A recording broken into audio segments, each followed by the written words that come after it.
Assalamualaikum warahmatullahi wabarakatuh.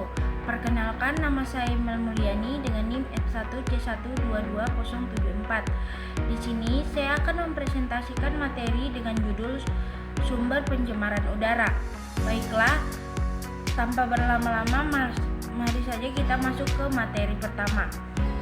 Baik, langsung saja masuk ke pendahuluan, di mana pada tingkat konsentrasi tertentu, zat-zat pencemaran udara dapat berakibat langsung terhadap kesehatan manusia, baik secara mendadak ataupun akut, menahun ataupun kronis, dan dengan gejala-gejala yang samar, dimulai dari iritasi saluran pernapasan, iritasi mata, dan alergi kulit, sampai pada timbulnya tumbuhan atau kanker paru.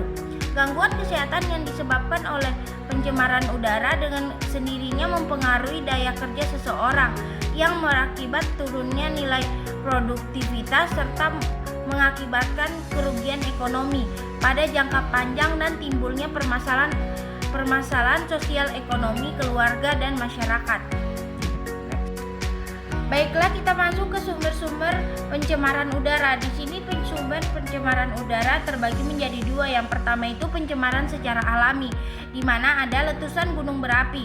Letusan gunung berapi mengeluarkan abu, debu, dan gas-gas berbahaya seperti sulfur dioksida, karbon dioksida, dan karbon monoksida ke atmosfer yang dapat menyebabkan pencemaran udara. Yang kedua itu kebakaran hutan.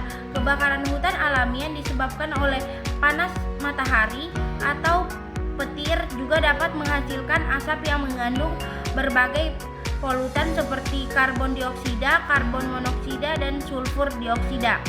Lalu yang ketiga yaitu gas dari hewan. Proses pencemaran hewan, terutama ternak, melepaskan metana ke atmosfer yang merupakan gas rumah kaca dan berkontribusi pada pemanasan global. Yang kedua itu pencemaran antropogenik.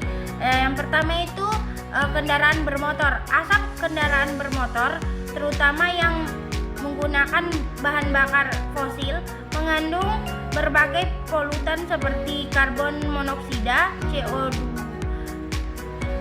CO, dan nitrogen dioksida NO2 dan partikel. Yang kedua yaitu industri. Asap dari pabrik industri, terutama yang menggunakan bahan bakar fosil, melepaskan berbagai polutan seperti sulfur dioksida atau SO2, partikel, dan juga logam berat. Lalu yang ketiga yaitu sampah rumah tangga, di mana pembakaran sampah, kayu bakar, dan penggunaan bahan bakar untuk memasak juga dapat menjadi sumber pencemaran udara. Yang keempat yaitu pembangkit listrik, di mana pembangkit listrik yang menggunakan bahan bakar fosil melepaskan polutan seperti sulfur dioksida atau SO2, nitrogen dioksida yaitu NO2 dan partikel. Lalu sumber pencemaran udara yang terakhir yaitu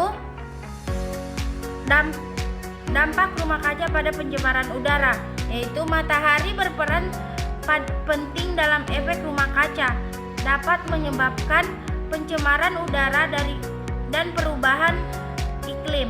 Efek rumah kaca adalah fenomena alami di mana gas-gas tertentu dan di atmosfer bumi seperti karbon dioksida dan metana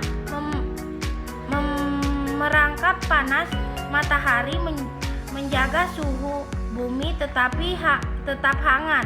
Namun aktivitas manusia, terutama pembakaran bahan bakar fosil, telah mengakibatkan konsentrasi gas rumah kaca, memperkuat efek rumah kaca, dan menyebabkan pemanasan global.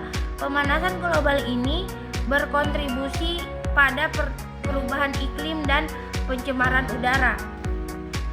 Adapun dampak pencemaran udara yaitu yang pertama masalah kesehatan pernapasan seperti asma, bronkitis, pneumonia, Yang kedua yaitu penyakit jantung dan pembuluh darah. Yang ketiga iritasi mata, hidung, dan tenggorokan. Yang keempat yaitu kerusakan lingkungan seperti hujan asam dan pemanasan global. Baiklah, itulah tadi presentasi dari saya. Saya ucapkan wabillahi taufiq wal hidayah. Wassalamualaikum warahmatullahi wabarakatuh.